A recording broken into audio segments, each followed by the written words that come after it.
In this video, we'll talk about the adapter pattern from Chapter 7 of Head-First Design Patterns. An adapter is something that allows an object to be used in an environment that it may not have initially been designed for. For example, the outlet adapters in this picture allow you to plug your electrical device into an outlet when you're traveling to another country. That's because the plug for your device was initially designed for your country's outlets. And when you're traveling, you need an adapter to use your plug with another country's outlets. Software adapters do the same thing. Here, we have an object on the left that we'd like to be able to use in the system on the right. Unfortunately, the object's interface does not conform to the interface that the existing system requires. The solution is simply to write a wrapper class, or an adapter, that implements the required interface from the existing system. The wrapper will have a field whose type is the class of the object you want to use. New code is often required in the wrapper class to make things line up correctly. For example, if you recall the SimuDuck application from Chapter 1 of Head-First Design Patterns, you will recall that there was an abstract duck class that all ducks extended.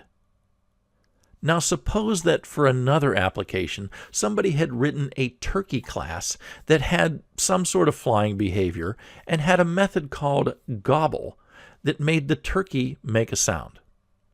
In that case, we could create a turkey duck class that had a turkey as one of the fields and implemented the duck interface with methods swim, fly, and quack.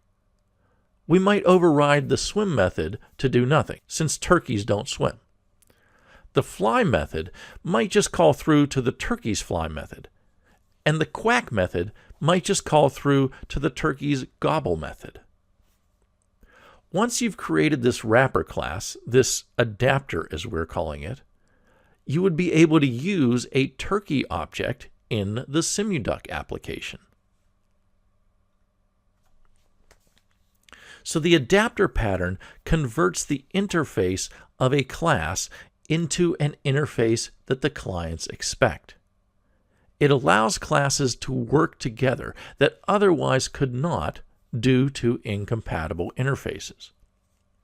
However, as in the turkey to duck example in the last slide, you'll have better luck adapting objects that have functionality that's similar to the functionality required in your new environment. Here's a class diagram of the adapter pattern. In the turkey to duck example, the abstract duck class would be the target interface. The turkey would be the adaptee, and the adapter would be the new code we had to write. Notice that the adapter implements the target interface and also has an object of type adaptee as one of its fields.